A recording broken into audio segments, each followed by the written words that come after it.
New card. What do you think? Get over here! Hadouken! That man is playing Galaga. I understood that reference. You shall not pass! So say we all. Ride with me? It's adamantium tasting time, boys. Well, make it so, number one. All wings reporting. And welcome to your weekly interval. This is the Best Damn Nerd Show. I'm your host, microphone alchemist Bimbo Jimbo Kincaid. With me tonight, back from the dead, Professor Chris Davis. Woo! Top villain! I did it! So Well, Jeff just wanted to let doesn't people need to know. be here. People were asking about you. People were worried about you. I'm a fan favorite. That's known. Pretty sure I won some. Yeah, Mark almost choked on his beverage hearing you say that absurdity. It's fiction. We made it up. I won some polls, I think. And Chief Science Officer Star Labs Mark Trex, if he can speak after gagging on his The munches. Welcome back to the Best Damn Nerd Show, Nerdosphere, and all of our good friends out there. We are continuing on with our series of spooktaculars in the month of October, and tonight we are going to be visiting horror and spooks and all that good stuff in the form of television. So Scary. all that good stuff on the form of TV, what fits, what doesn't fit. There's a lot more good stuff than I thought, because laying all my cards on the table, originally I just wanted to talk about Haunting of Hill House because it's great, and we'll get to that later. But, you know, as I was sort of doing the breakdown here, I mean, got to talk X-Files, Strain, American Horror Story, all these other shows, and we're going to do that. So I'm very excited to dive into that with you all, and for everyone in our Discord, again, bestdamnnerdshow.com/Discord, to sound off with some of their own favorites and what we missed or what we were wrong about. But before we get into that, we have to pick up where we left off with our Horror October Madness bracketology that we had going on here. I've been so thrilled with the sort of the engagement that this has created, the discussion again in the Discord, and just some of the controversy at the inception of it did exactly what I would hope to do, caused a little bit of a stir. And so we had round two come to a close, and here are the results, and I want to get your guys' thoughts on it. So on the A side of the bracket, we had 1 seed Michael Myers defeating 4 seed Pennywise. This was the closest one of the week at a 13-8 margin. Any surprises there, Davis? I gotta think there's some tomfoolery happening, because Pennywise was taking it pretty strong for a hot minute, and then somehow didn't get another vote and went on like a 9-0 run. I think the gay Florida nerd might be behind something over here, like in the olden days. Michael Myers is a 1 seed, though. I don't think there's any tomfoolery. I mean, Pennywise had a very strong showing. A 4 seed, you know, being that competitive with the 1 seed at this point in the bracket, I thought was good. And he is the quintessential scary clown. Like all the clown complexes out there, I feel like really stem. No, but that's what Davis is saying. Davis is saying is that he expected Pennywise to win, I guess. That's what I'm saying. Like it's a pretty valid point that he didn't measure up so high. I mean, I personally, Michael Myers though. Come on. Yeah, to me that was an easy call for Michael Myers. First of all, criminally underrated Pennywise. I don't know who ranked these, but I'm gonna guess it was somebody on the show. Underrated. We have a whole committee. The people lobbied. The Child's Play lobbied very hard, which got Chucky that 1 seed over the Freddy 2 seed. More on that in a moment. Did you vote Pennywise, Davis?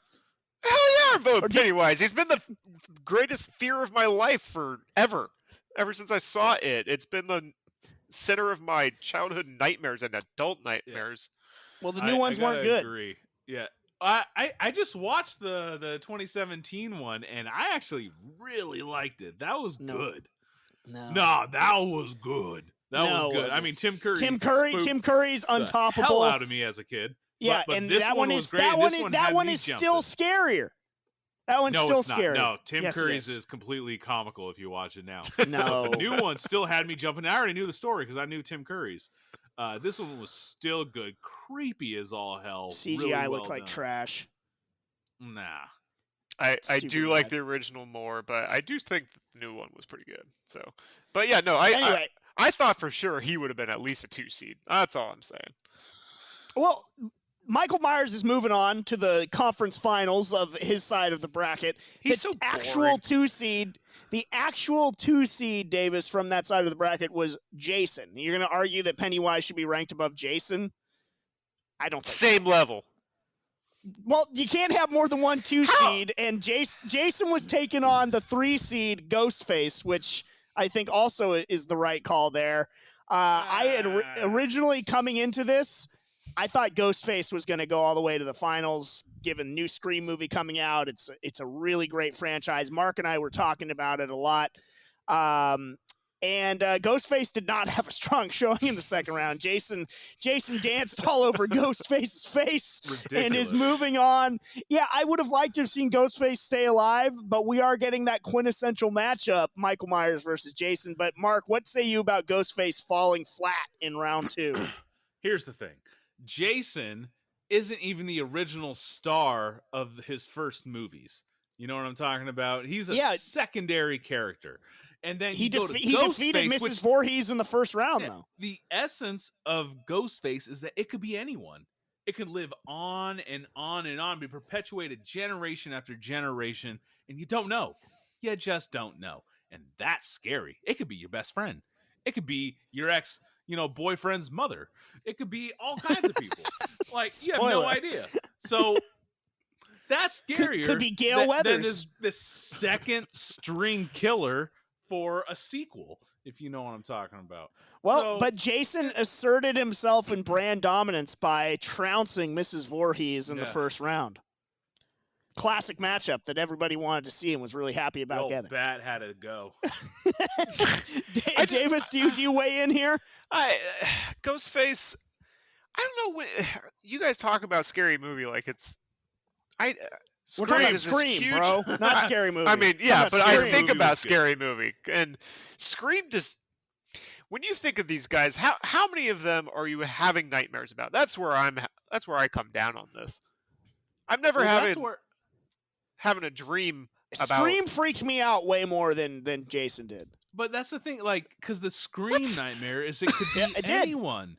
It's anyone that wants to get a jolly out of sleep. Like the original Scream movie, while obviously has its elements of sort of satirizing the genre, also has legitimate moments of really great horror. And so did Scream 2.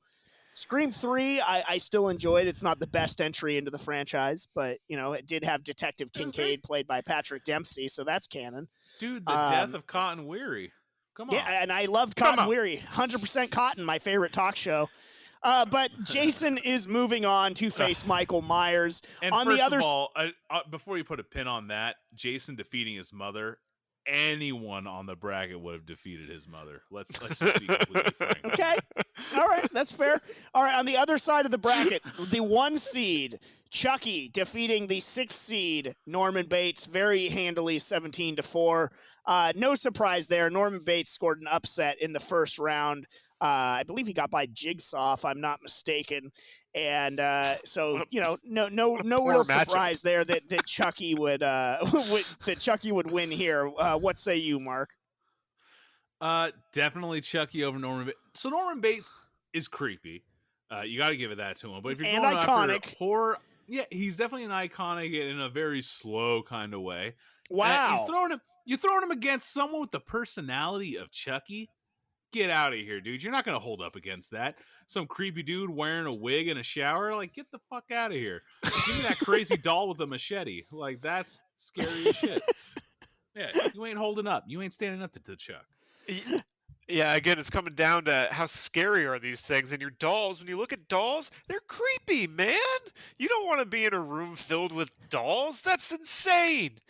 So, if you have a bunch of dolls in your room, and I of the opposite sex, I'm walking out. I'm not going to stay. Okay. All right. I mean, I'll stay for a bit. If there's a room with dolls of the opposite sex, you're staying. No, I'm saying. Look, let's just say James happens to meet what's someone. Going on. No. Let's just say my Teddy Ruxpin freaked me out. At a certain point, I had to remove his voice box. Hypothetically, I'm picking up what Davis is putting down, and we're moving on to the other matchup on the B side, which was Freddy, the 2 seed, defeating Leatherface, the 5 seed, by actually the exact same margin that Chucky defeated Norman Bates, 17-4.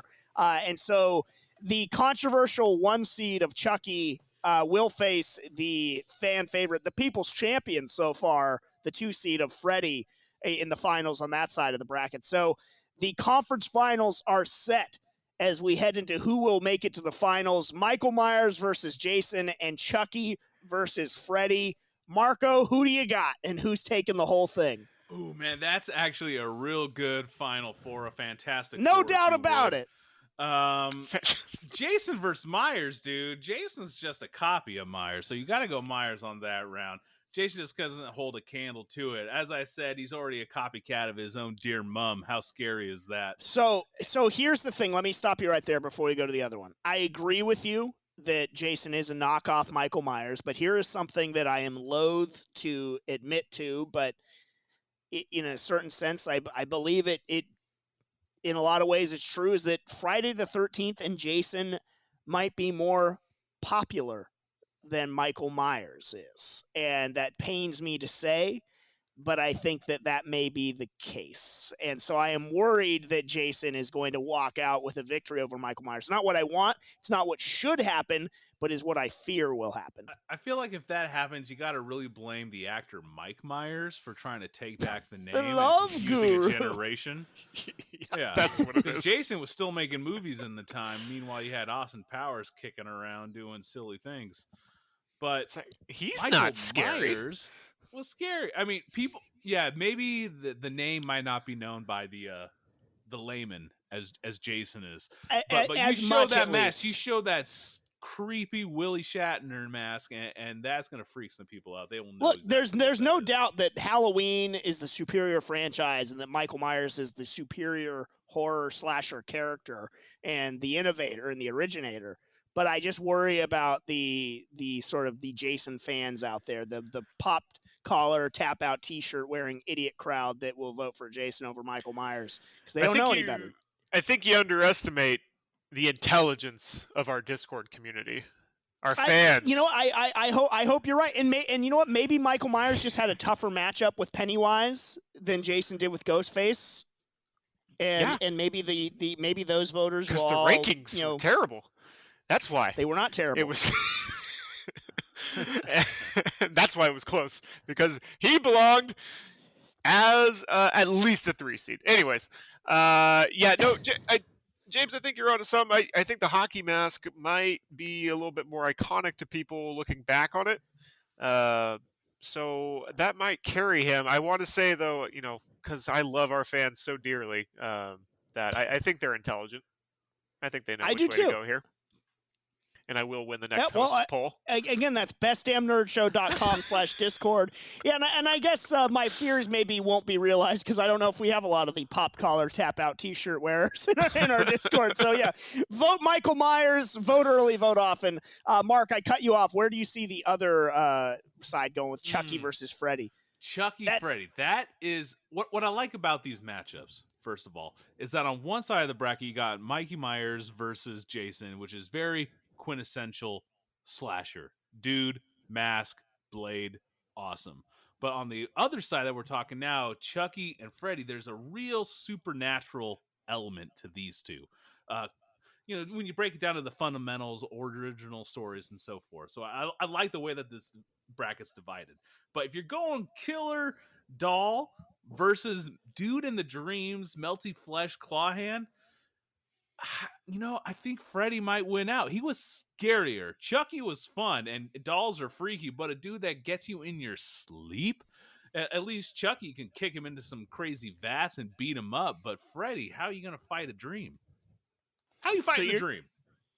I agree. I agree with you. I think Freddy is going to nightmare his way into the final, and I am hoping for a Freddy versus Michael final as opposed to a Freddy versus Jason final. Davis, what say you? What are we going to get in the finals?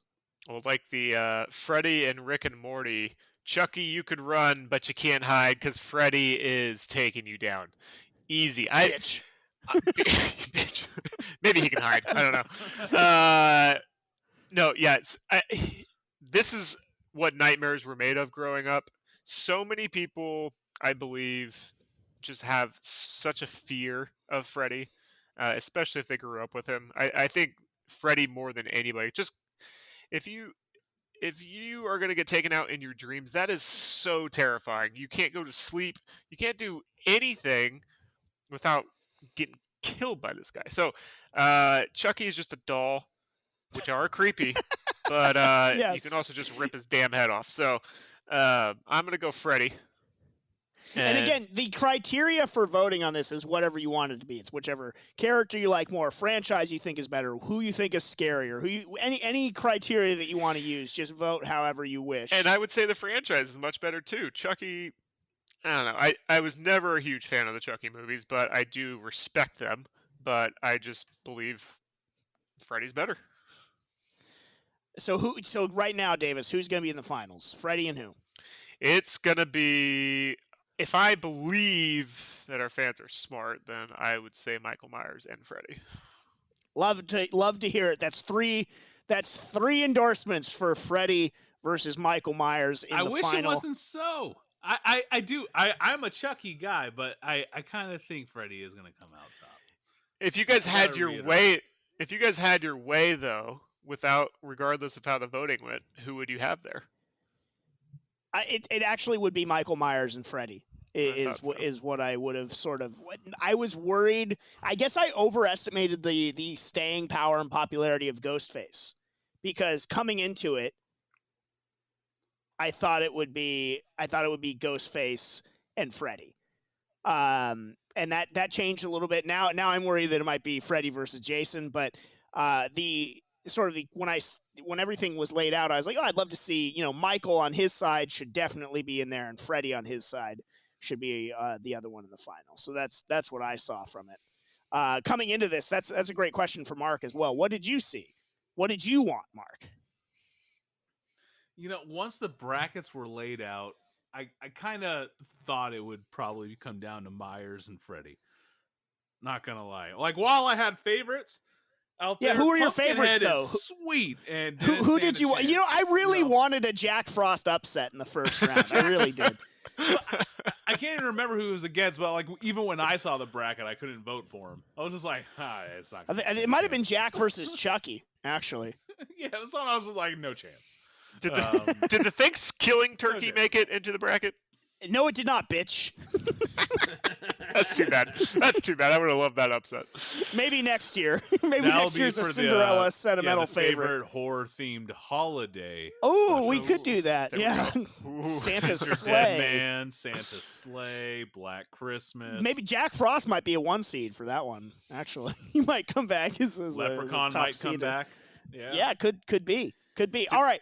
We're going to take a quick break. On the other side, we are going to dive into horror shows from TV, from the small screen. Horror from the small screen on the other side on the Best Damn Nerd Show.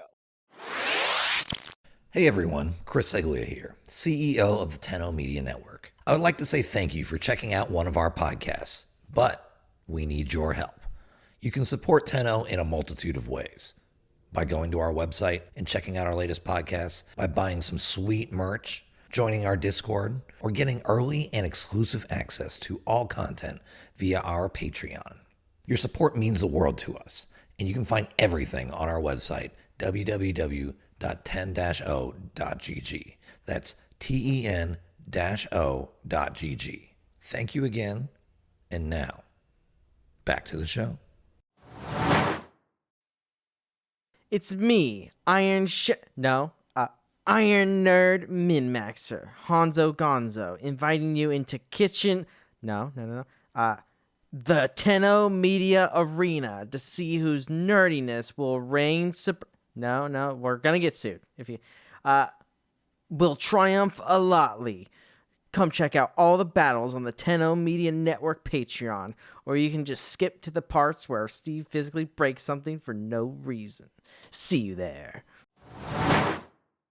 What up, nerds? Lore Master Tim here. We're excited to be delivering your weekly fix of nerd culture, but it's not enough.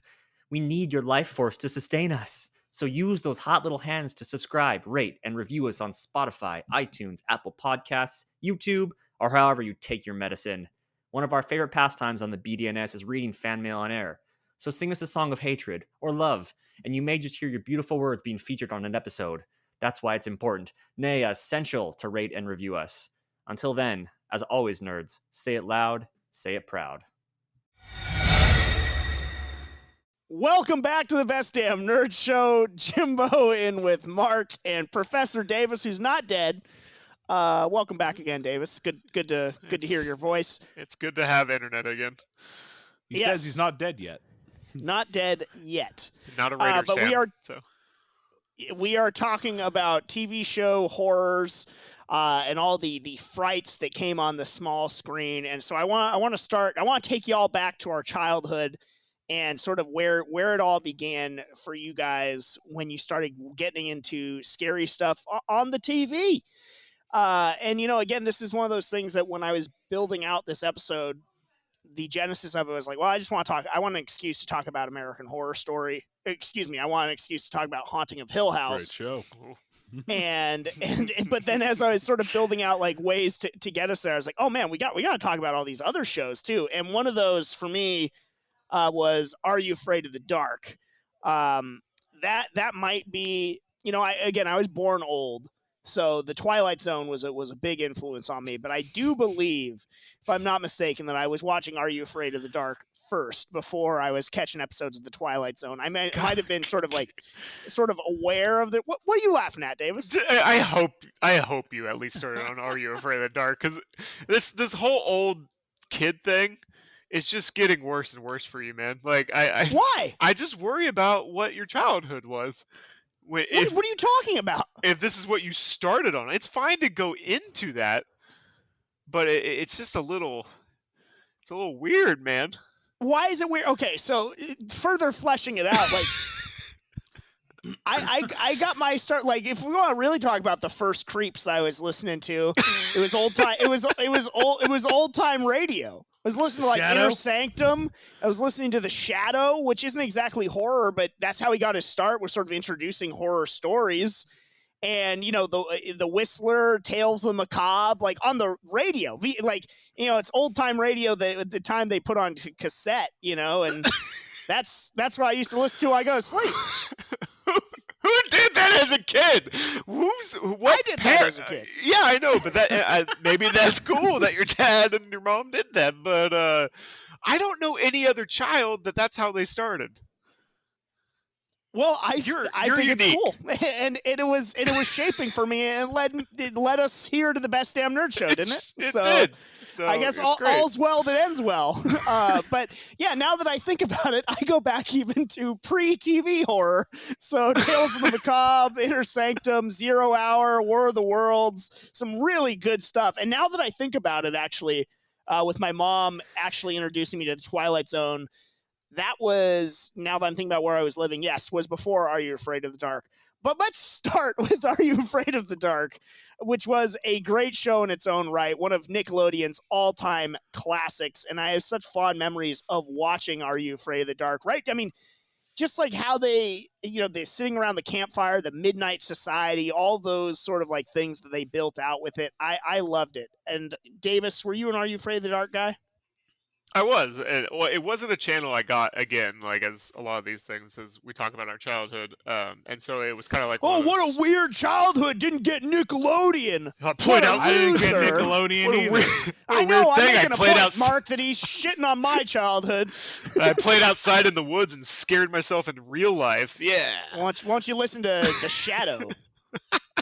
Cloud men's minds so he cannot see him. I was listening to the other night on Spotify as I went to sleep. Still great. Oh my god. No, so this was like a treat for me, like going over to friends' houses or staying at my grandparents when they'd watch us. So it was just like, oh great, we can like end the night on Are You Afraid of the Dark? And so that was just like one of those things that was just fun, but you were like a little creeped out because you weren't sure, because some of them were actually really scary and some of them were just like goofy as a kid. So it had its it had its moments. A SNCC classic was Are You Afraid of the Dark? And it was the kids version of the Twilight Zone or Tales from the Crypt. Mark, I know you told me off the air that you have a Are You Afraid of the Dark story. So like Davis, I didn't grow up with a lot of channels. I had 3, 2 of them were NBC, right? And so it was a treat to go somewhere and get to watch those fancy channels like Nickelodeon or Disney. Mark, you got a treat when you came into my house too, because I would put on the Shadow radio shows when we went to sleep. Right. So you got a double treat. Yeah. And that's true. I'm sorry, Mark. Yeah, Werewolf in Congress and all that. It was real treats happening over there. But so I'd go to my grandma's house. She had cable for summers. It'd be 100 degrees. It was in Palm Springs. Sitting on leather couches watching cable. That was the way to do it. And nice. Are You Afraid of the Dark was a part of that. Mixed in with like some Doug and all that jazz. But Are You Afraid of the Dark? I didn't watch it much because it scared the shit out of me. I remember one episode where it's these kids, and if they saw this like shining, glowing Q, the letter Q the Quicksilver on the wall, this dude in like a giant tarp of a cape or something would show up and like snatch him or something. And that freaked the shit out of me. I remember having nightmares. I remember staring at walls trying to go to sleep, thinking I see a Q, and it frightened me to death.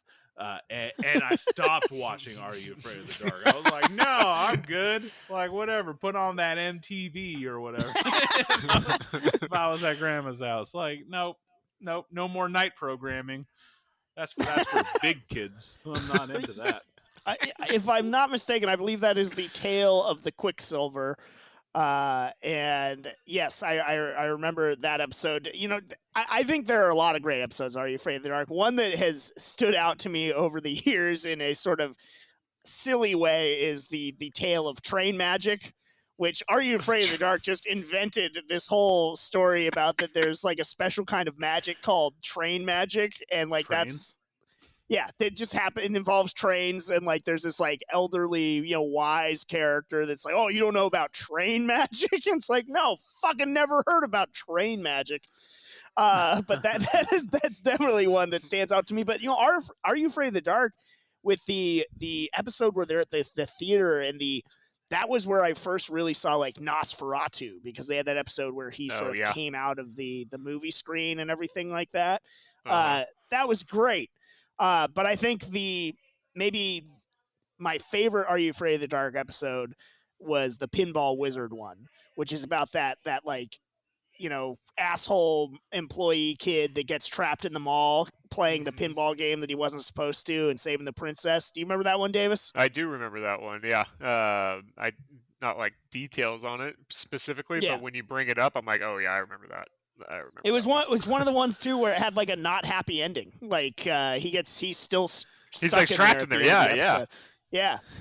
And then the one I do remember now is there was another clown one, and this is going to be a reoccurring theme for me tonight. His name was Zebo the Clown. Yeah, I think that's the second episode ever with the cigars, right? Yeah. And it's like this guy like died in this other fun house, and the kid finds the nose, and he thinks he's stalking him. The clown never actually does anything, but he's just stalking him the whole time. He just keeps on seeing him. But I had a clown thing when I was a kid, so that one definitely resonated. Afraid of clowns and pro wrestlers was Chris Davis as a kid. Very interesting. I was definitely afraid of fake sports. Yes, I was. Okay. All right. We don't need to hear any of that. The last Are You Afraid of the Dark episode that I have to mention is the Frozen Ghost, which the whole trick to that whole episode is you keep seeing this ghost that says the same thing over again. It's this little kid. He just keeps going, I'm cold. And I believe Melissa Joan Hart was in that one, and he just was supposed to like find his jacket and give him the jacket. Yeah, Melissa Joan Hart was all over it, which by the way leads into Sabrina the Teenage Witch, which not really horror, but it is a witch. Mark, were you able to watch that? Dude, I watched the shit out of Sabrina the Teenage Witch. It was absolutely delightful. Is it horror? I mean, there was witchcraft, which is basically paganism and Satanism and all of that. So pretty scary stuff. Salem, the talking cat. Loved delightful, Salem. Actually. And not going to lie, had a bit of a crush on the old Hilda Spellman. Ooh, yeah, that saucy ant. You know what I'm talking about. Yeah, the cool ant, right? Thick one. Yeah, the thick one. Yeah, I was with you on that one too, Mark. She was definitely the one I liked more. But I will say, I mean, while it was like horror adjacent, if we're gonna classify things at all as like a horror or not horror, probably not. I mean, it is witches. Definitely not. We're gonna go on no there. We're gonna lean on the no. Definitely no. Like Sabrina the Teenage Witch was a newer version of like Addams Family or the Munsters, I guess, but even less classic horror elements in that, because at least like the Munsters and Addams Family, especially the Munsters, obviously resembled the Universal horror, characters and stuff like that. Did you watch any? Those were such staples on Nick at Night, but I'm realizing now as I'm doing this episode, apparently I was very privileged as a child to be able to watch Nick at Night. What? What, Nick at Night's weird? What's wrong with Nick at Night? See, when I got acquainted with Nick at Night, it was Full House, and so it was a whole different level of appreciation. Oh man, Nick at Night was like Bob Newhart's show. It was, and then also Newhart, which was a different Bob Newhart starring property. It was the Munsters. No, different one. But okay, well let's take it from there. Well, actually, first before I go any further, have to circle back to the Twilight Zone. Davis is a conspiracy guy and is like somebody that seems to be a man of culture and taste when he wants to be. Did you watch any Twilight Zone? No, my parents liked introducing me to like relevant Today shows. So Outer Limits. Twilight Zone was a socially relevant show, and it's still socially relevant today. The themes and the lessons that it teaches. It's back. Twilight Zone's still doing stuff. Well, you don't need to watch the new one. The new one stinks probably, but the classic is good. You get one shot, James. And they did it right. When you get it right, you shouldn't have to do it again.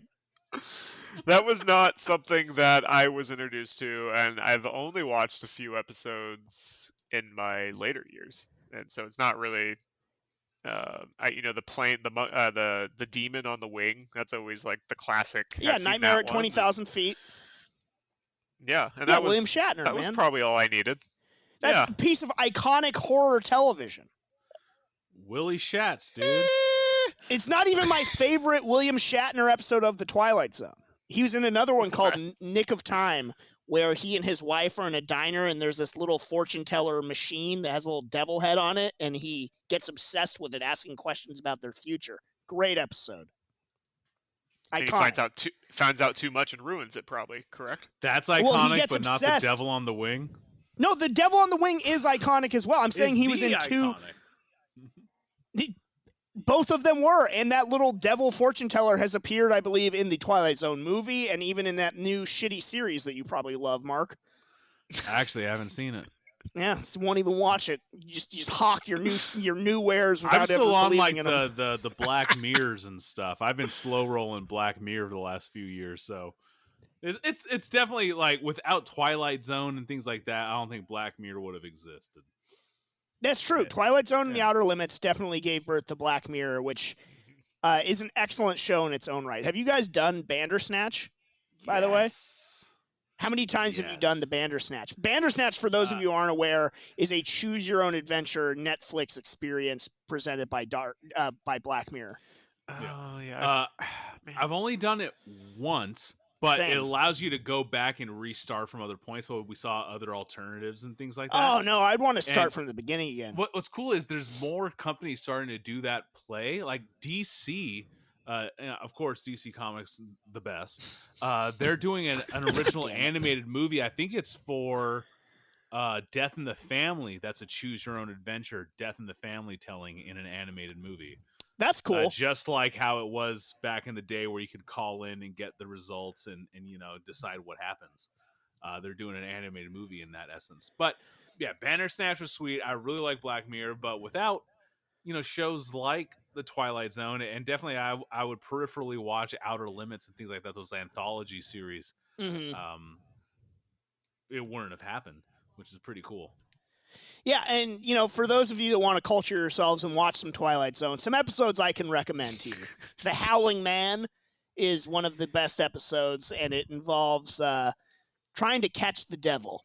The Obsolete Man, which is one that is super relevant to today's world, stars Burgess Meredith, and about a fascist government and them executing people who they deem are obsolete. And then Kick the Can, which is about old people. All you seniors could love that one. How to Serve Man. I mean, I love that one. I was born a senior. And then there's just, as we said, Nightmare at 20,000 Feet, Nick of Time. And then another one, It's a Good Life, which is, you've probably seen it parodied in like The Simpsons, Treehouse of Horrors. That's the episode with the Jack in the Box, where the kid turns a man into a Jack in the Box. And that is just a great Twilight Zone episode, starring Bill Mummy, who would be in Lost in Space and a lot of other things too. So yeah, pretty cool stuff. And in terms of Black Mirror, do you have a favorite Black Mirror episode, Mark? Because I certainly do. There's one that it was made for me, and that's the one where you can rewind, things that happened in real life, through like your optical yes, recording device. That one was for sure, and just live in the past there. Fuck you.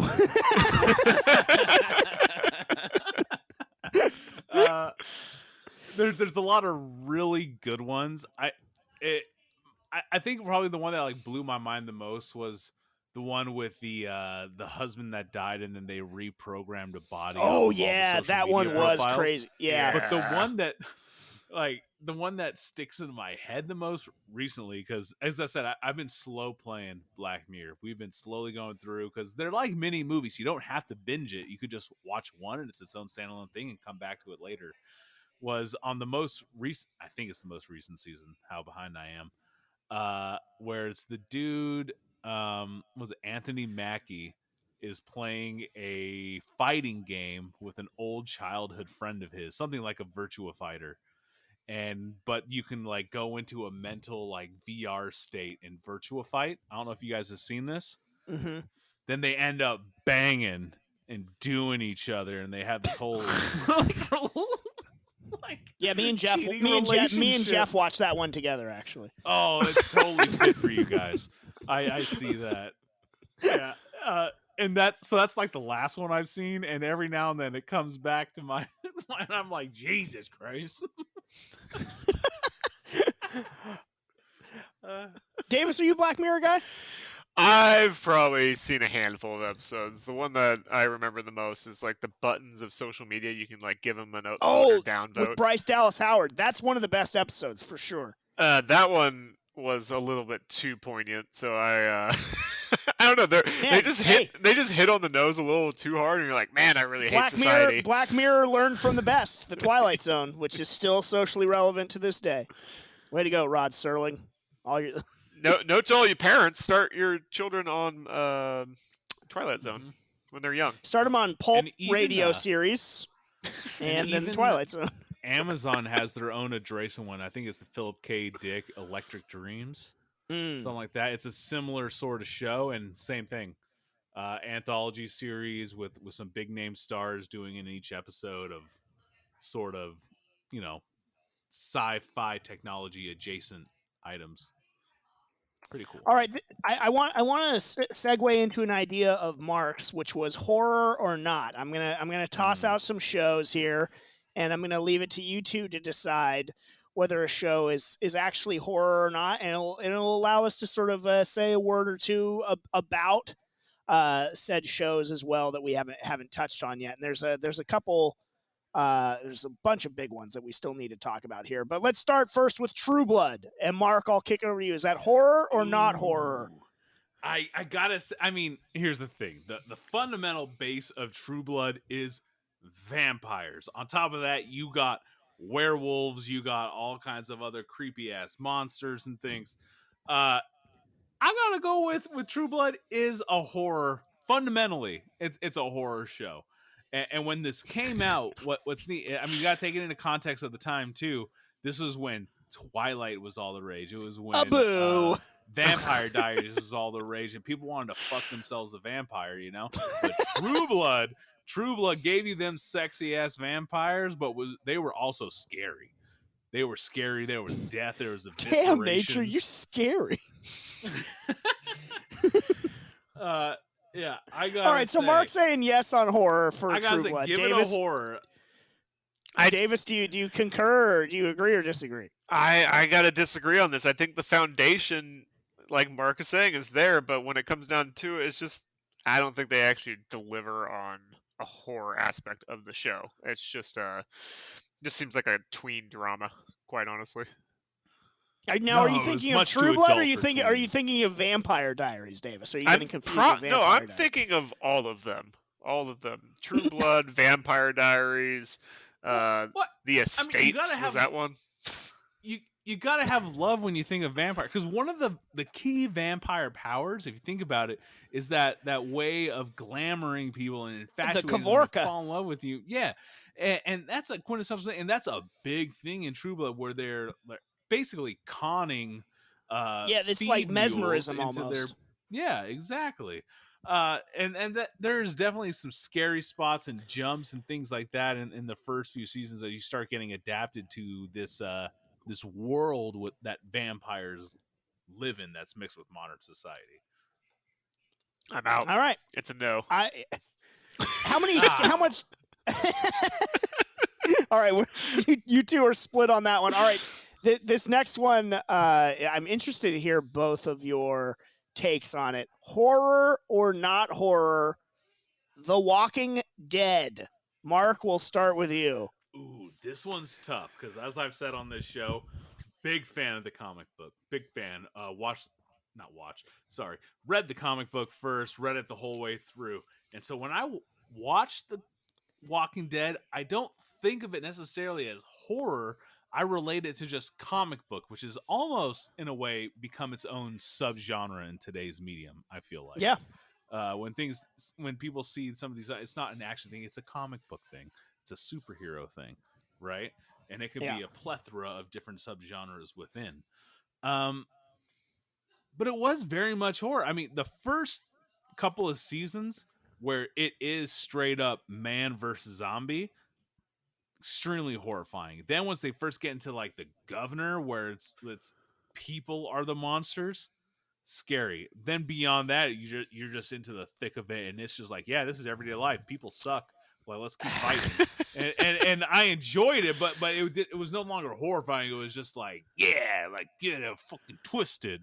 It was kind of, so where do you come down, Mark? It's like when you have adjusted to like watching gladiators battle it out all the time. You just want blood. You know what I mean? Where do you come down? Is it horror or not? Is it horror or not, Mark? I'm giving it a horror. I'm giving it a horror. Original Walking Dead first few seasons. I'm giving it a horror. Davis, where do you come down on that? Yeah, you listen to Mark, and you really just don't know where he's going to come down ever. For real, because you're on both sides. After that, yeah, Mark refuses to take a stand on anything. Well, I think the basis of Walking Dead is the horror of society and humanity with the horror of zombies in the background, and I think they do stay true to that, and then they have those horror elements throughout. The real horror of that show is that they keep doing the same storyline over and over again. That it's still on the air is the real story. Hey, it's wrapping up. They've announced their final season. Thank but God. they're still doing all those terrible spin-off things. Yeah, you got Fear of the Walking. Oh, yeah. But I will give it a horror. Yeah. What I will say is I feel like though that like the intro makes you think it's going to be a horror show. The first season certainly had, I feel like, a lot of scare elements to it. I do not think it's a horror show though. Zombies are very much so become very quickly a backdrop to the whole deal. Yeah, I feel like you get a little accustomed to the zombies. I mean, let's be fair. It's been on 10 seasons, finishing with its 11th, right? Whew. Like, it's been a while. You're adjusted. You get it. Like, yeah, zombies, that's not the threat. It's that asshole over there. You know what I mean? But what's great is that it's actually spawned the Those zombie terrible genre. spin-offs. It spawned a whole zombie genre for TV. That it's a thing. I mean, and there's been some other series out there, and I think Dave, you were a fan of Z Nation, right? Which seemed a little too iffy for me. But it's so out there. Actually, Netflix has a show right now called Black Summer. It just had its first season. Go give it a watch. That is some terrifying ass zombies. Very much in vein of like 28 Days Later. And okay. Dark. Like if you're looking for like any kind of light of hope, like Walking Dead gives you, like, yay, humanity prevails and there's good people out there. No. Black Summer does not give you that in the slightest. That is a dark ass show, but very good, very much horror. There's no question that is a horror show for sure. Are Buffy the Vampire Slayer? Horror or not horror, Davis? Man, that's tough. I am not a Buffy watcher, and I will say from what I know of Buffy, I'm going to give her the benefit of the doubt and give her a horror status on that one. Wow. I thought I was going to have to come here swinging for Sarah Michelle, but you're just coming here laughing up the Kool-Aid. Dude, that shit ain't horror. Mark says no. It ain't horror. Why is it not horror, Mark? Them sexy ass tween vampires going to dances and like battling out in pom poms. What the fuck is True Blood? Like the main yeah. Hey, you know what? True Blood was much more adult, a little darker, a lot more visceral. I don't think many people died in Buffy aside from the bad guys. You don't need death. Mark, prove me wrong. Mark has spoken, wrong, listeners. Yeah, exactly. bestdamnnerdshare.com/Discord if you wish to opine. Okay, let's go through these next ones a little bit quicker. Dexter. Davis. No, I that's to me that's just action murder drama. Marco. Yeah, not going to give it the horror billing. It's definitely a thriller-esque. I mean, as we talk about like Norman Bates and Psycho and that kind of suspense, if you would, that adjacent horror subgenre, you kind of think of Dexter as that, except he was the cool guy and you rooted for him. Fundamentally, that kicks him out of the horror element.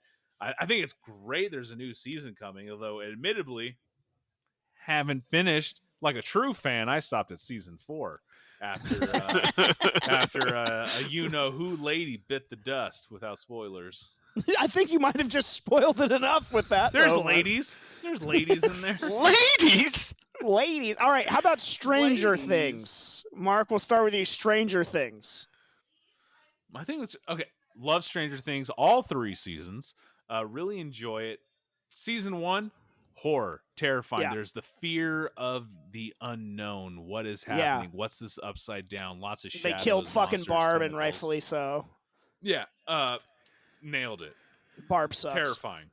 But you get into season 2 and then beyond. It's almost like season 1 was, here's this mysterious, scary world, and now season 2 and 3 is like, let's play in it, right?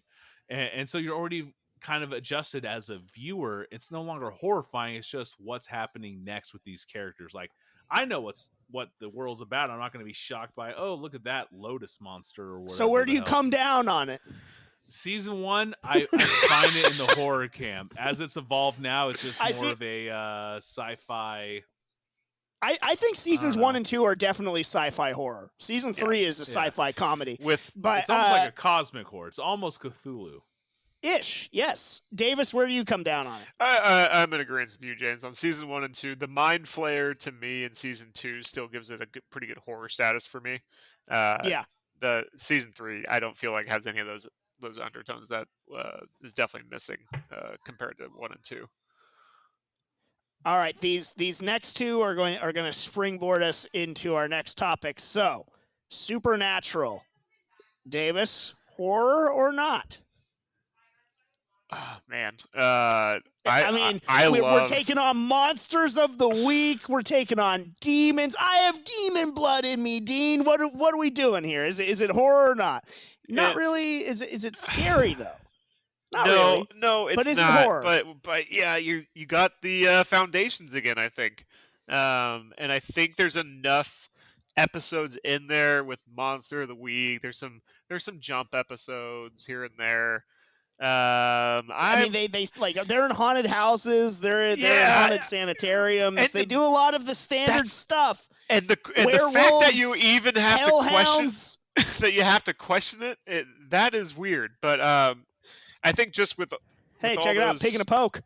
With all those facts, I gotta give it a slight horror on that. I'm not gonna go the other way. Marco, God, I expected this from Davis, who already tried to give a pass to Buffy, right? I'll give it way more than Buffy. I would put it much heavier into Buffy.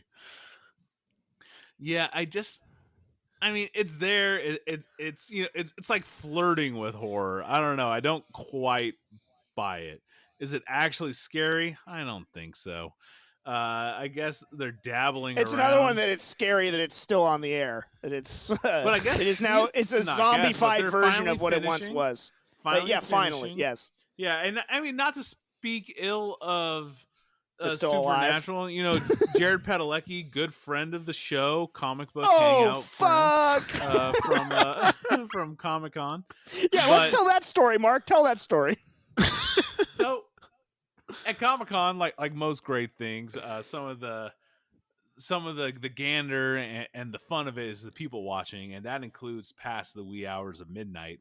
And one of the nights we were out walking around the witching hours, eating quintessential street hot dogs in San Diego downtown Gaslamp, and it must have been like 1:30. We were crossing the main drag there of like 5th Street, and all of a sudden we bump into Jared Padalecki, Jeff, and I, and out of the amazement and drunkenness of which we had, it was just like, oh fuck, and just pointed 6 inches from his face. And he gave it right back to us. He was a gentleman and a scholar. He said, oh fuck, right back? Yeah. Is that true? Sure did. Yeah. He made it up. Yeah. No, he mimicked right after us. I've heard conflicting reports. I've heard conflicting pointing. I've heard conflicting reports if it was even Jared Padalecki at all. What? No, it was definitely Jared Padalecki. That is without question. All right, so do you put supernatural and horror? Supernatural and horror? No. Okay. So yes, it was Jared Padalecki. No, supernatural is not horror, according to Mark. Okay, the last one, and this is again going to springboard us into what we were talking about next. The X-Files. Davis, horror or not? Horror, yeah. Sci-fi horror for sure. Like awesome monster of the week. Like very scary monsters. Like I think they did Monster of the Week some of the best of any show. And that I think this show probably gave more nightmares to any kid from any show, I think. It definitely gave a lot from any TV show. From any TV show. I was talking with Jeff about the Liverman episodes. The guy who like every 30 years like needs to take certain amount of like livers from people to, I don't know, feed and build his nest or whatever, and he like pushes himself through the vents and stuff. Just really creepy stuff. I mean, do remember that. Yeah, dude. It's just there was some legit scary stuff in the X-Files. The intro, the whole abduction scenarios. I mean, be it even though the theme was on the Pure Mood soundtrack, it's still as creepy as hell. Mark, what say you? X-Files horror or not? Yeah, let's give it up. I say for sure, slam dunk. Yeah, put it up as a horror there. I felt like it took itself seriously. While it may have had the the monster of the week thematic, you actually got spooks out of it. You know what I mean? It actually made you contemplate and think upon the horror, not just like, ooh, look at that. Ooh, spooky. Yeah, Spooky Mulder. And David Duchovny. Ooh, why don't you love me? And I will say it wasn't just Monster of the Week for them. There was a few Alien episodes where they showed some very disturbing images of like alien infections, bodies being burned alive, like bloody eyes, and the whole mouth sewn shut just from like what they're doing to people. It was very creepy from the invasion type aspect as well. Part of the deal was trying to scare you on the X-Files. Certainly if you were in our age group, which is, in our 30s, but for me, my late 70s, given my tastes. But they definitely were horror elements in the X-Files. And that's what I want to talk about next, is because the last two that I asked about, Supernatural and the X-Files, get compared a lot. So let's play a little versus. X-Files versus Supernatural. Who do you got? What do you like better? What did maybe Supernatural do better or X-Files do better than the other one? Davis, what say you when it comes down to X-Files versus Supernatural? I am a big fan of both series, and they both probably had the same amount of good seasons. I think 5 or 6 was probably the tipping point. But X-Files for me was hands down my favorite horror show of all time. And I love Supernatural. I think it's a lot of fun. And I think the whole Angels and Demons storyline for the first 5 or 6 seasons was very well done. However, the characters of Skolder and Molly are just too good. Excuse me? Huh? Of Mulder and said Scully. Skolder and Molly. A little Freudian flip there. I don't think that's a Freudian slip. I think that's what they call dyslexia, Davis. I thought it was just with numbers. Oh no, what's happening? No, and it just got me into so much more. I think X-Files actually started me down my conspiracy theory path. That was where I was going to say originated. Yes, Davis's deep-seated mistrust of the government. This is actually where it stems from the X-Files. Yeah, and I would spend, it was my first year of college where I really got into the X-Files. I got some bootleg copies from China of all the seasons, and it was like 4 episodes a night. I got through it pretty quick, but it scared the heck out of me even at that age. I just thought it was really well done. The side characters are really good. The Monster of the Weeks were great, but then you also got your main storylines, very similar to Supernatural and how they do that too. But that's where they got it from, I feel like. So, I think the tandem of the main characters in both are strong, but Mulder and Scully for me just take the cake. There was a period, because I like Davis. I loved the X-Files. Pretty much, my mom loved the X-Files. My brother loved the X-Files. I love the X-Files. My dad doesn't like Halloween. His Christmas tree is already up, so he was not in on the X-Files. But the rest of us in the house loved the X-Files, so much so that there was a period where, when I was young, where I wished I wanted to change my name from James to Fox, because I loved Fox Mulder so much. I thought he was such a kick-ass, cool character, and the dynamic between him and Scully is super good, with her being the skeptic and everything. That being said, Davis, you hit on something that, Sam and Dean are a great iconic duo in their own right at this point, and they're brothers, so they have that going for them. They got the cooler car. I got to give it up for the Impala. Like, if there is one sort of like cool thing, like an iconic sort of car that I would want to drive, and there's been a lot of great ones, I kind of want the Impala. Like that is something that I could definitely see myself riding in. But I would go X-Files too, because I think without X-Files, we probably don't have Supernatural. I think X-Files did leave with a little bit more narrative dignity than Supernatural is leaving. I don't know, man. Supernatural has had some really sort of bad moments, and even though the X-Files revamp when they brought it back was a little bit more comedic and wasn't my style, was pretty well received. And they had also theatrical movies. They did, and they did have those, but even there, I think that X-Files left on a higher note stronger stories still being told than what we have with Supernatural. Yeah. Which has just felt like it's, just outlived its expiration date. No offense to Jensen Ackles or Jared Padalecki or Jeffrey Dean Morgan. But also, you mentioned the side characters. Deep Throat. What a great sort of like mentor, like informant character that, when he gets bumped off, like that's super impactful. I loved Skinner. Somebody actually in the upper echelon of the FBI that ends up becoming an ally and wants to see them succeed, even though he is a total hard ass. Smoking Man, a great villain. Smoking Man was really good. Yeah. Yeah. Like I love the X-Files. Mark, where do you come down on this? I mean, if you got to do the two, I'm going to go X-Files for sure.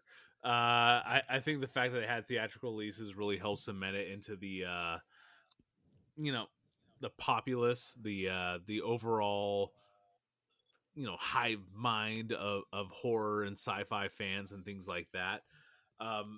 Just the fact that it was able to do a revamp that, it wasn't like chided by any means. It wasn't ripped apart.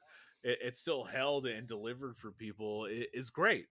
And I think it took itself with a certain level of seriousness that, unfortunately, while I love me some CW, I feel like their shows never quite afford themselves. You know what I mean? Yeah, they're a product of the network that they're on for sure. Yeah. And X-Files, yeah, absolutely. Supernatural is a great show, and I think we will probably do a whole episode dedicated to Supernatural. Maybe a whole episode dedicated to the X-Files as well. Could be better. A lot of fun if we do a rewatch or something like that. Maybe something to do in the Patreon as a X-Files watch along or something like that. Maybe we need to change Davis's title to the Lone Gunman as well. I was gonna say, you talked about side characters and did not mention the Lone Gunman, and those are my conspiracy theory bros over here. So I just wanted to make sure. And they got their own show, which I actually enjoyed too. I liked watching the Lone Gunman. Nerds. Well, we're three nerds that are talking right now. So, we'll leave it right there. But yeah, we love both, but it is definitely two shows that get compared a lot. We are going to take a break. On the other side, we're going to talk about the resurgence of horror shows rising from the dead on the other side on the Best Damn Nerd Show. Spooky season.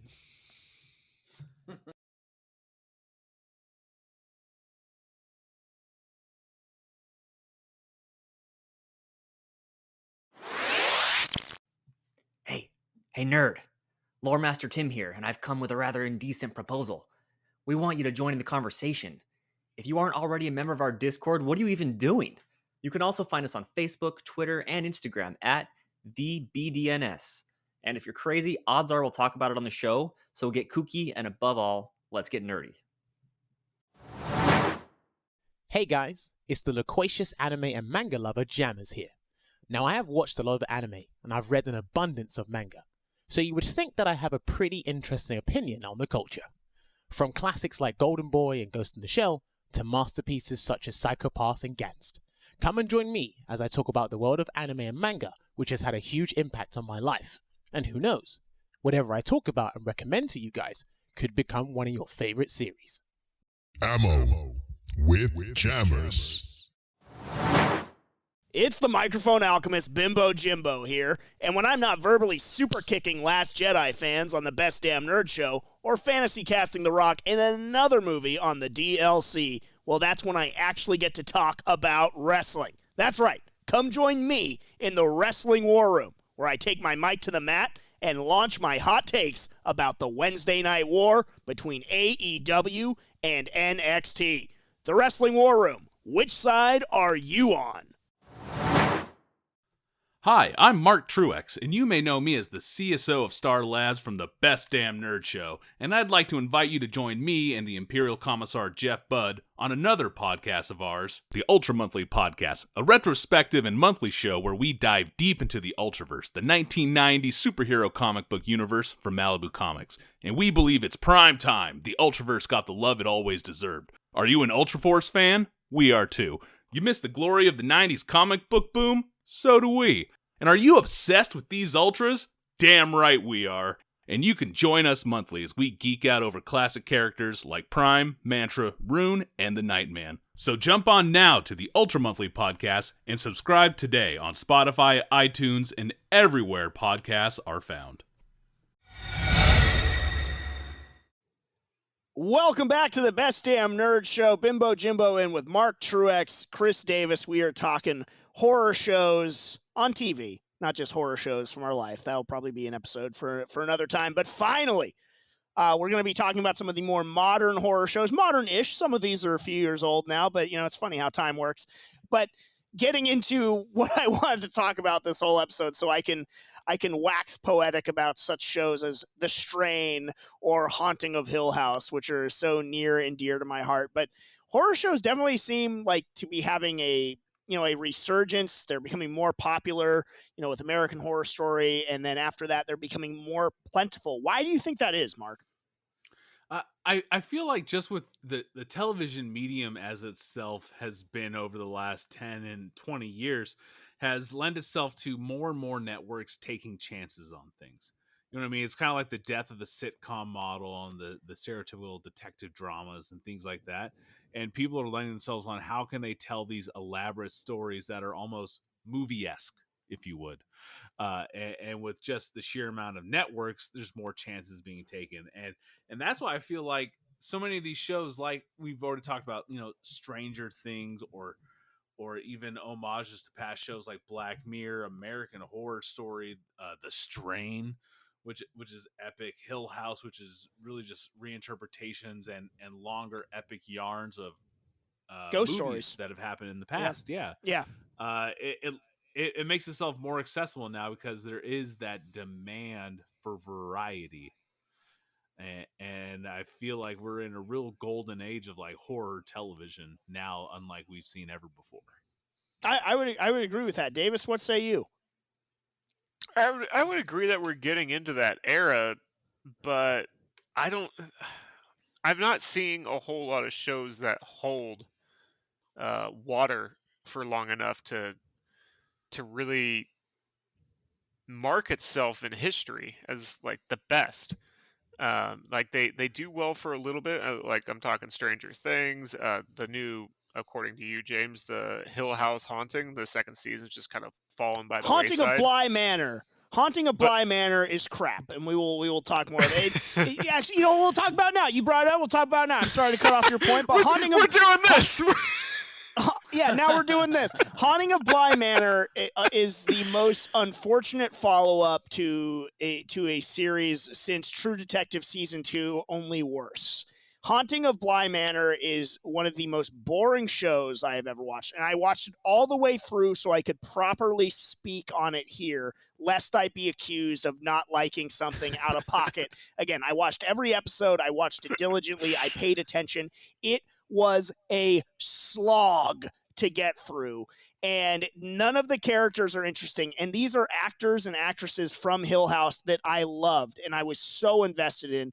And when we talk about Hill House, we'll talk about that being one of the real strengths of the show. So I am coming in with clear eyes, with an open mind, with a full heart of wanting to love Haunting of Bly Manor. I wanted this to be phenomenal, and I knew they had a tough act to follow, but it is unspeakably bad. Do yourself a favor and skip it. It is awful. Absolutely atrocious.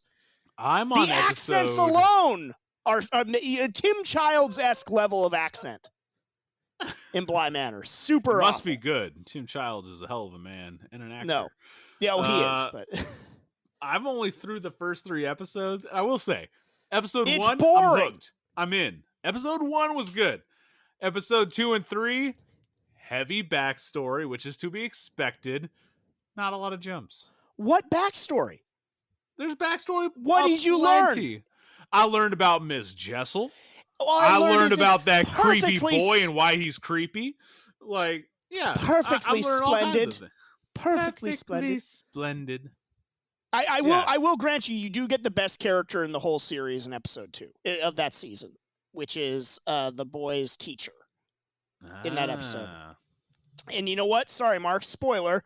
I guess he comes back in episode 4 or later. No, he does not, actually. He's not in the rest of the season. Great character, Jesus. Completely useless and wasted. It's a terrible show. I'm excited. Absolutely. It's super boring. And like the backstory that you talk about, like they have they'll take an entire episode and tell you all of these things. I'm thinking of one episode in particular when certain things are revealed. And it's like, boy, that sure would have been maybe a possibly interesting mystery to figure out throughout the whole course of a season, as opposed to like, here it is in one episode, and we're supposed to act like we're interested in all these unlikable people for the rest of the season. I say nay. Bly Manor stinks. I want to know more about the glasses man. Oh, yeah. I'm really interested about what happened. Yeah, you'll find out a little bit. With that creepy blonde dude with the scar on his face. I'm interested. There's bits of creep. There's a lot more in creep in episode 1. Episode 2 and 3 was a little milder. How many like there's almost no scares in Bly Manor, by the way. Episode 2 and 3, it was I felt it on episode 3, like there's we were getting towards. I'm like, scary. I've been watching this for a while and I haven't had any kind of forced jump at all.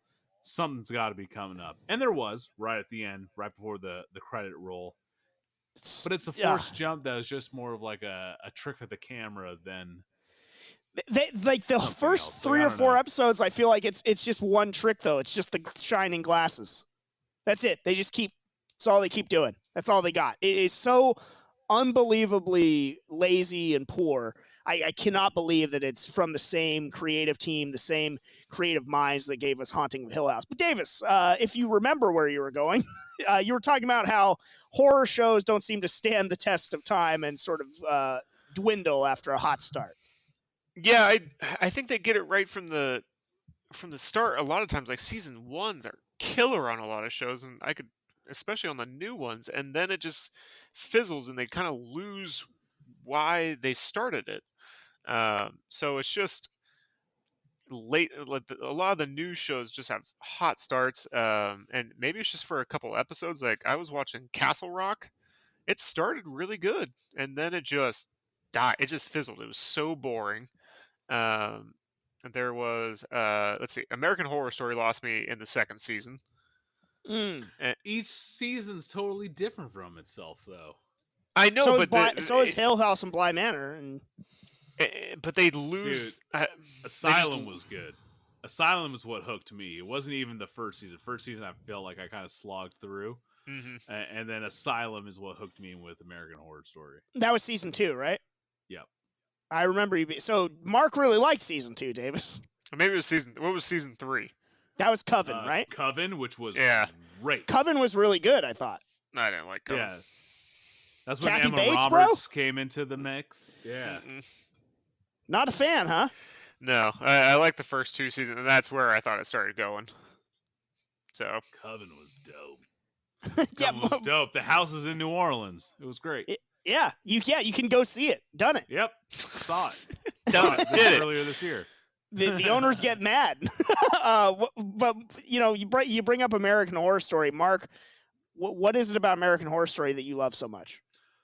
So, in order to answer the American Horror Story question, I feel like I got to address something Davis said, is that with these new series, they nail it on season 1, they fall flat season 2. I feel like as horror in general goes, when you're shown something new, you're spooked. Once it's a derivative, formula based on that first scare, it falls flat. It's now just a mythos that you're living within, and it's not as horrifying. It can still be entertaining, it still be exhilarating and all that, but look no further than a lot of other horror movie franchises. First movie, iconic. All the follow-ups is like, that's fun. It's all right. Things like that. And so is the case with these horror television shows. So you look at Haunting of Hill House, the whole kind of formula, like it's the spooky house, the way they're trying to build their characters. Great season 1. Season 2, you're already trying to match it up with all the exhilarating features that finished season 1 with. You look at things like what did we just mention? Like Stranger Things. Stranger Things season 1 is a horror show, but now you already know about all the creatures in the Upside Down. And season 2, 3, you're already adjusted to this situation. Same thing with True Blood. Same thing with Walking Dead, right? You're adjusting to the situation. It's no longer spooky. It's what else is going on. And so what I find enjoyable about things like American Horror Story, where it is very anthology driven. Each season is its own self-contained mini story, and that's it. It's wildly different, and so you don't know what's happening. The actors might be the same, but the characters are completely different. The circumstances are completely different. The kind of scares they're going for are completely different. Going from a ghost story in season 1 to weird sort of like Nazi scientist aliens in season 2 to witches in season 3 to circus freaks and weirdness in season 4, like, and beyond. American Horror Story, I feel like, lends itself to not be capped by its predecessor, if you will. It gets to do something different every season. That's quite different, unlike the Haunting series that's presenting itself, where you're having this episode, like, cool new haunted house story. Tell me about it. That's why I like the American Horror Story series. I feel like that's where horror shows kind of get screwed, is because I think most of them don't know if they're going to last longer than one season, so they have to show too much in the first season, and then by the time season 2 rolls around, it's like what you were saying, the mythos is already there, you've seen it, it's kind of lulled, and I think a lot of these, it's kind of the Lost theory, where you want to know what's behind the curtain, but they only show so much, so you're still into it, and that's where with the Cthulhu, like the Cthulhu stuff, all the horror aspects of Lovecraft, is they don't show it all at once. Is like they tease it and they bring it out slowly, and there's always still something that's terrifying you on the other side. Where with these horror shows, it's they have to kind of show you their hand and all at once in season 1 if they want to get a second season. And that's a thing. Like, if you can traverse that landscape that is horror television and do it the right way, allows yourself to set yourself up for just a great series overall. And that's the thing that I think James and I will touch on about, like, the Strain is Strain season 1 versus Strain season like 4 and 5. Drastically different shows. And that's exactly what kind of needs to happen. Strange season 1 is like crazy virus outbreak thing, vampires, I don't know, and then by the end it's like crazy world domination, death troopers. Apocalypse bombs. Like the way it evolves is exactly the kind of pacing you need for a story like that to keep that audience exhilarated, if you would, and captivated, and still shocked and dismayed with each passing season. The Strain is one of my favorite TV shows. I like, and it gives me, honestly, one of my favorite TV characters or horror characters, really, of all time in Satrakian. Satrakian to me is the closest thing that we'll get to Dr. Loomis in terms of just like that sort of like kind of character that's his own thing. He's not a knockoff of Dr. Loomis, but he is that relentless pursuer. He is on that hunt, and his character to me was just so well done. Love Satrakian so much. Like his story is so unique too. I just like the whole, being a survivor of a concentration camp and then becoming a vampire hunter out of that. It's God, what an amazing story. Love him. Just Strain is awesome. Strain had some really strong character building across their entire Fet's gang. Great too. Fet, he's one of the Munchers. That the exterminator turned vampire hunter. Very much so. Satrakian's pupil. And he's a lover too, which I like. He is. Yeah, he's a good dude. He's a good egg. Davis, were you in on the Strain? I watched, what season was that through? It was like the kid was on the dock at the last episode of the season and the bomb went off. I'm pretty sure that was season 3, so I am through that. That was like 3 or 4. I forget if it was 4 or 5 seasons. If the Strain does have a kryptonite, it is that damn little kid. Oh my God. Ooh, he's the worst. The worst. He's absolutely awful. Fuck your mom. Probably why I haven't picked up season 4 yet was that child. I love the show. I really liked it. But God, that I hated every single scene he was in. Yeah, he's pretty universally 4 seasons. Terrible. Yeah. Yeah. And if you want to pick up a new horror show right now, we were kind of talking about it on the break, but it's comic book related. Swamp Thing. Dave's going to get this in there. I'm going to get it in because people need to watch it, so they bring this back. They canceled it before it even started on DC Online, and they didn't even give it a chance. But now they're releasing on CW to see if they can get the viewership. And if it gets enough watches, I think we can get a season 2. So go watch it. It's actually one of the best well-done comic book shows or movies I've watched. And I promise That's exciting to hear. Yeah. And I think Swamp Thing's a really cool character, and they, from a horror aspect, they really have some really cool things in there. Because I had heard that about that show when it was on the DC Universe network. It was that it came out and it was just universally panned as fantastic, yet it was canceled. Yeah. After the first season, because it's been a while since new content was there. That's why I was curious of whether the CW airing was actually the original for it or something new, without diving too deep in. So that's actually wonderful to hear that you love it so much.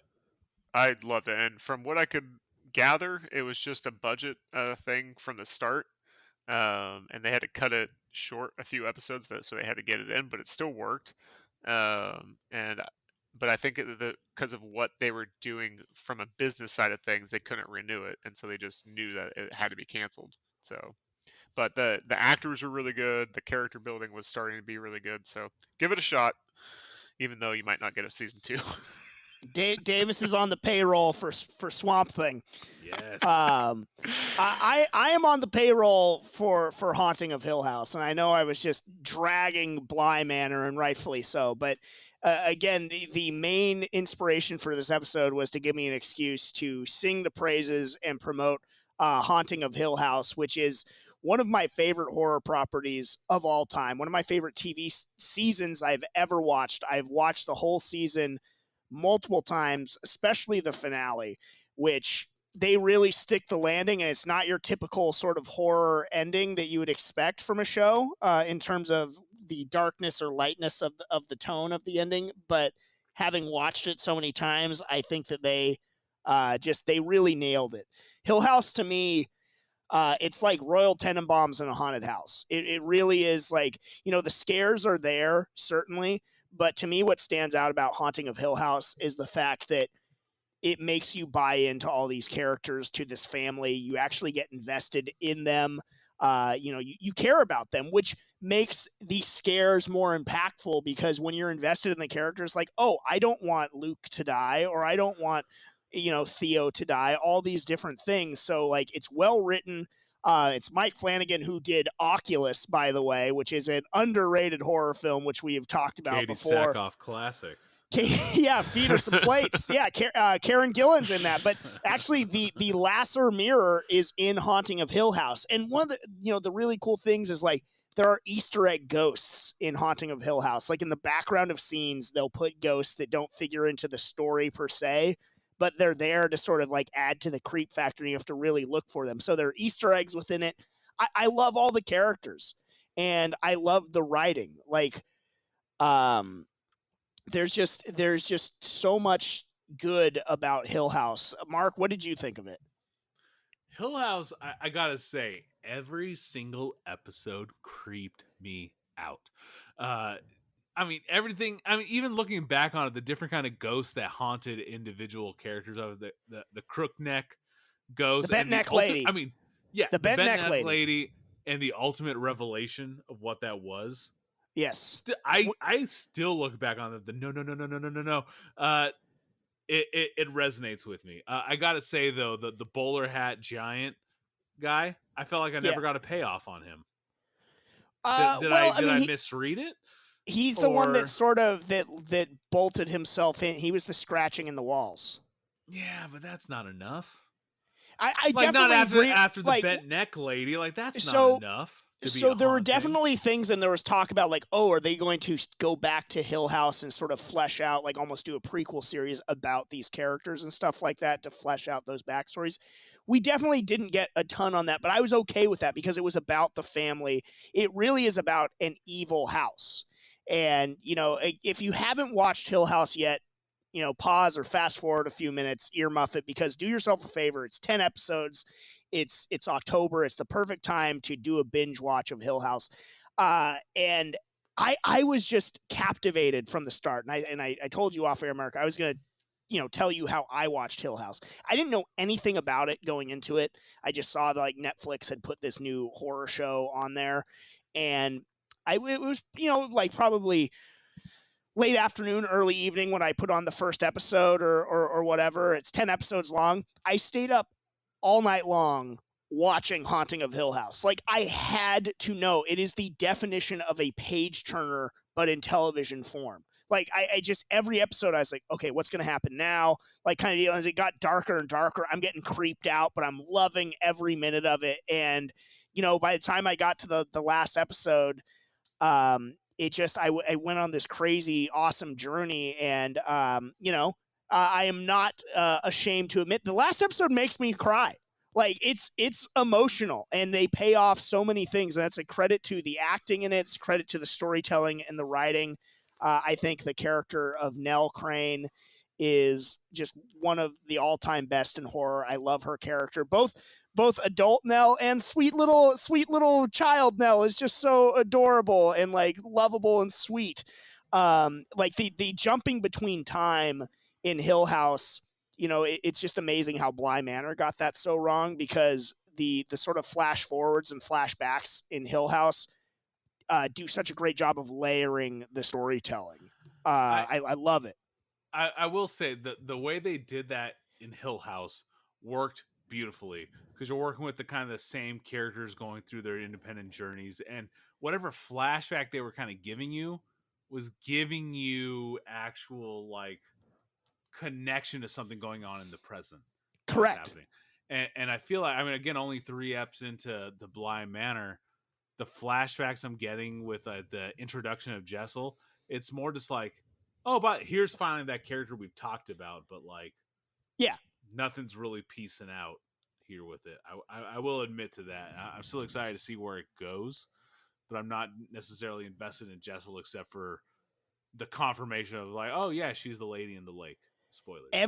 Everything was so purposeful in Hill House that they did, and it was scary. Like while that might have like sort of fallen to the background, for what I took from it, because I really did get super invested in those characters, like the whole twin thing with Luke and Nell, and just all, like, I think Theo was a great character in her own right. The fact that she has like those sort of like rogue or dead zone type powers kind of deal, or mesmer powers as it were, is pretty great. Like, and yeah, this man is the rapist. They did a really good, and in Hill House, yes, that man is the rapist.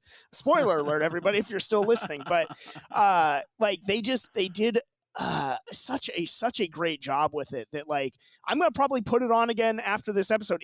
That will be a show that will be just a mainstay for me in terms of like when I want to watch something spooky. It's Halloween time. It's the season. Hill House, baby. And I think they did such a great job, and like some of the quotes from it too are just really, really powerful. Like I love, again in the finale, Nell talking about how, when Luke says, "I don't know if I can do this without you," and she's like, "I learned a secret. There is no without. I'm not gone. I'm sprinkled over your life in so many moments, like new snow or confetti." And then the dad, when he's talking to Steven at the end, he's like, "You didn't tell your sisters what you saw." So, and it's like the whole reveal of why his dad lived his life how he did. He's like, there are some things that can't be told. You live them or you don't, but they can't be told. And the music, I'm getting goosebumps just talking about. I'm gonna watch Hill House after we get done recording here, but I love it. So I will get off my soapbox for Hill House, but if you haven't seen it, do yourselves a favor and watch it, and watch it in the red room and enjoy. Where do we come down on Stranger Things? We danced around it a little bit. I was a huge fan of the first season. Like that was another one. I didn't really know much going into it, but 80s sci-fi horror. Kids, not usually a fan of like kids and properties and stuff like that, like a la The Strain or Jurassic Park. I want to see them get killed. Loved the kids in Stranger Things. Like, great show. First 2 seasons I think are phenomenal. I think the 3rd season jumped the shark. But Davis, what do you think of Stranger Things? I think we're gonna look back at Stranger Things years from now for this generation that's growing up now, and it's gonna be one of their pinnacle shows. I think season 3 took a step back. I fully believe they'll get back on track in season 4, but I think the first 2 seasons were incredibly strong, and I think it just introduced a whole new generation to that type of a horror story. Thinking about again, the mind flare and the upside down and the Demogorgon from season 1. I think it just opened the eyes to a lot of people of that world of horror, and I think it's going to go down as one of the best horror shows of all time eventually. But it's in its early beginnings right now. I think one of the best shows that feature a predominantly child cast as well. For sure. Movie or TV. Like, they did such a great job. Like, those kids are great. As long as I could see right now, the one thing that might get in their way moving forward is just the amount of money that it's making, not just from the show, but I mean from the merchandise. Everything that's coming with it is starting to possibly have an effect on the show. So I could see that also go a different way, to where it's kind of gotten too big for its britches. So we'll see where it goes. I feel like with the cast being child-centric, if you would, it plays into a lot of viewers, because when you're most scared of properties and you have most of that like boogeyman sort of mentality, is when you are a kid and you think back to other ensembles and casts like Stephen King's It. That was terrifying. Yeah. Seeing it from the eyes of a child and giving that perspective into something happening that no one else believes you on, and that you're in it to battle it alone when you're in your more or less like weakest state, if you would, when you're seeing it as an adult, gives a lot of credence and spook factor to it that ultimately resonates with so many viewers. Mark, where do you come down overall on Stranger Things? Because I know Davis and I seem to be in lockstep about season 3. I don't think Davis dislikes season 3 as much as maybe I did. No. But I do think it got way too slapsticky. I think how they dealt with the Russians was stupid. I think the little sister that became part of the crew was one of the most annoying characters in television history. I don't like the singing of the Never-Ending Story deal, like in a very serious moment. Love the Never-Ending Story. So that was delightful. That part. Why was am I done not surprised for me. that you love that? I am. In a very serious Sebastian. moment, it was great. I'm a total Sebastian. It's all right. I love the Never-Ending Story. I think it was wonderful that was done, and I still enjoyed it. But as I said before, like as you're getting adjusted to the lore, it's horrifying, and then it's just pure fun and entertainment afterward. So, I think season 2 added some wrinkles that it was still scary, and season 3 could have too, with like Billy and everything, which turned out to be very sad. And that was one of the more well done things that they did. I mean, they had Jake Busey in the mix, and he's pretty cool. Frighteners, come on, got me a score of 12. Have you seen? He's like a horror icon. Yeah, have you seen? All right, so as we're getting ready to do our horror Mount Rushmore, you get 4 tombstones of your favorite horror TV shows of all time. However, before we do that, if you want to give some love to a show that we haven't talked about yet, Mark, I'm thinking of one in particular, so I'll kick it over to you. I do want to shout out Tales from the Crypt, which we were remiss from talking about a segment ago. Definitely, the Crypt Keeper is iconic, and those are, some just, that was. Are You Afraid of the Dark was Tales from the Crypt for kids, like very, very much so. But I just happen to gravitate more towards Are You Afraid of the Dark? But Mark, I know you were a Scream Queens fan, so give some love to the Scream Queens. Say, Scream again. Back to the kind of conversation of like you get that first time to adjust to the lore and what it is, and it's surprising and new. Scream Queens season 1. It's very much its own kind of standalone thing. awesome. If you are a fan of slasher films and you like the Halloweens, the Jasons, all that kind of 80s slasher horrors, if you're a fan of Scream Queens delivers. Signed, sealed, delivered, man. Like, that is awesome. Not only is Jamie Lee Curtis, the Scream Queen herself, in there, it is such a delightful and comedic ensemble cast in there that works. My girl Kiki Palmer. Kiki Palmer is delightful in that. I mean, Emma Roberts. I'm a huge Emma Roberts fan. After coming off of that and Coven from American Horror Story, I think she is an absolutely delightful gem on screen. Just the way it's Carrie Fisher's fun. Daughter's in that too, right? Yeah, Billy Lord is in that. Does very well. Yeah, Carrie Fisher's daughter. Yeah, and oh man, what's her name? Abigail Breslin is in it. Does very good. Just the ensemble as itself, it's comical, it's cheeky, it's slasher horror. If you are a slasher fan, it is just popcorn fodder and delight. So not gonna as we're talking about, our Fantastic Four top horror films, horror television series and whatnot. Scream Queens actually makes my 4. It is ranked as number 4 for me, just because it delivers as that slasher film. That's my quintessential horror movies, are the slasher kinds. So Scream Queens scratches that itch for you. Okay, well, so now that you've said it, give us your other 3. Let's see. Number 3 is going to be American Horror Story because of the anthology property to it, the delivery of Coven, Asylum, the first run, even Freak Show was messed up. I like that they're playing with it and they get to tell succinct and closed stories that are not tied to what's happening next season, so to speak. And I think, like any good ghost story and horror story, you need a conclusion for that kind of punch as to what's happening. Followed by number 2, Giving It Up to the Strain. I love the evolution of the Strain. I like the characters involved. I think it is a crazy, crazy series. Mr. Quinlan. Splendid. Their use of vampires and the whole Michael like Crichton-esque in how they explain vampirism too. Very Crichton-esque. Yep. Absolutely enjoyed how that was done. But the number 1 seed there, the number 1 is definitely Hill House because of the actual true horror jump it gave me. It was like watching any other like quintessential horror movie. If you're looking for a spook and a fright and you're actually like on edge.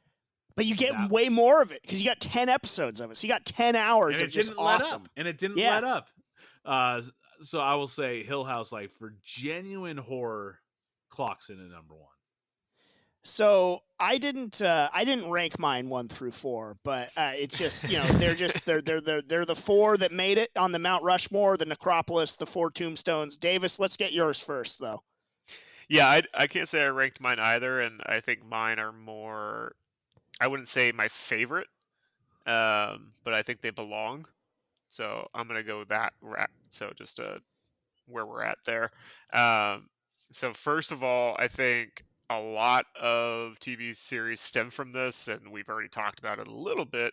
We didn't go too deep into it, but I think a lot of what we have talked about stem from the show and the style, and actually it probably stemmed from shows previous. But I think the Crypt Keeper and Tales from the Crypt does belong on Fantastic Four.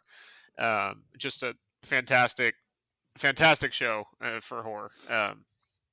And then I always thought that we should have a kids version horror on here, and I do love Are You Afraid of the Dark? I do, but I think Goosebumps has a much higher place. God, has a much higher place than Are You Afraid of the Dark, and has much more in society and culture than Are You Afraid of the Dark?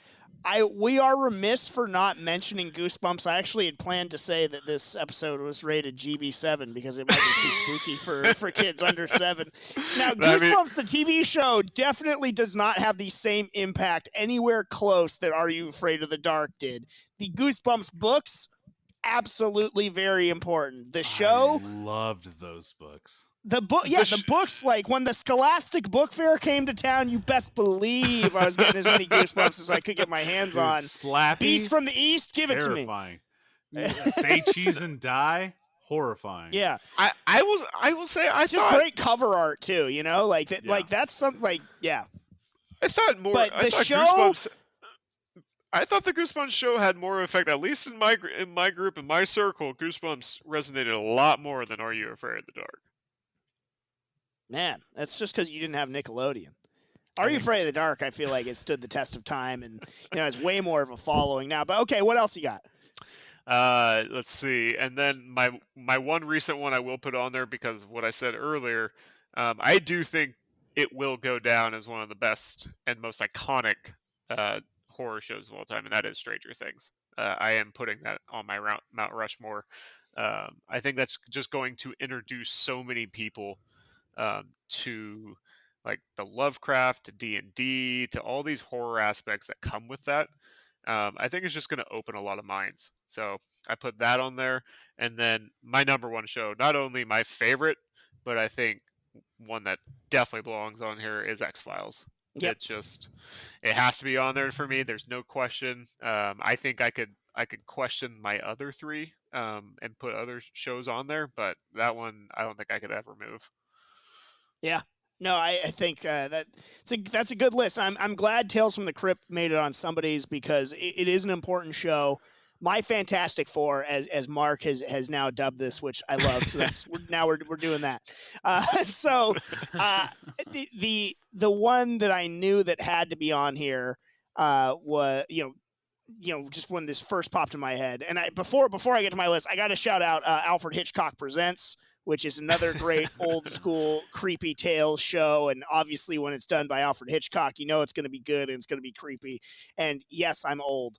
But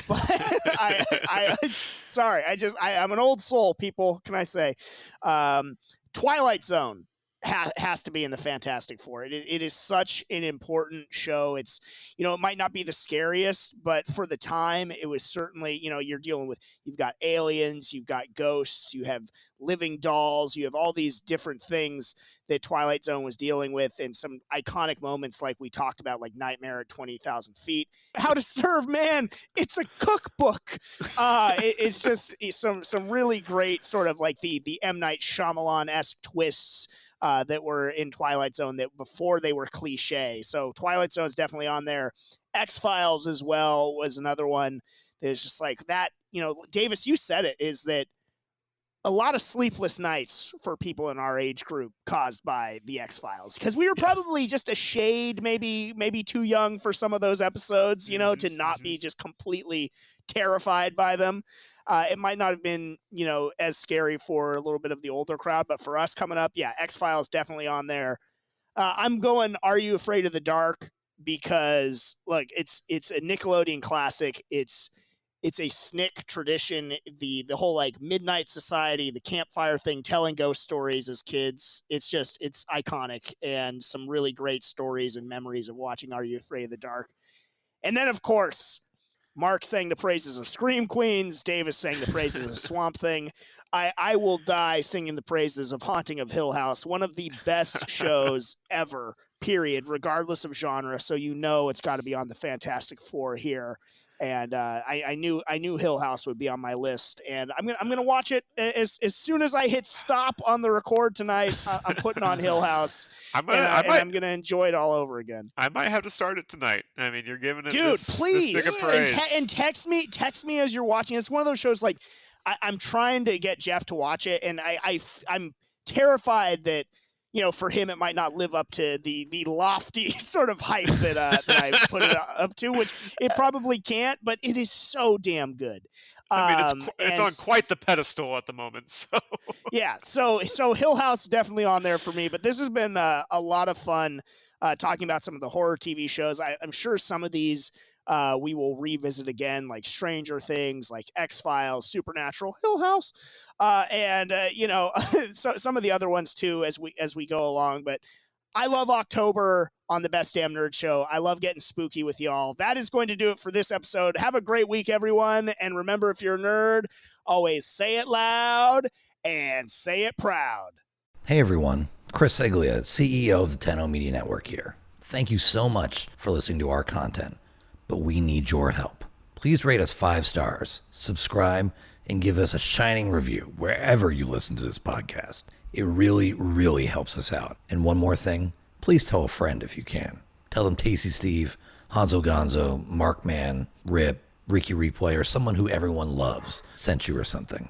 That might help. Anyway, again, thank you for listening. And if you want more, make sure to check us out at www.ten-o.gg, www.tenno.gg. You're listening to the Tenno Media Network.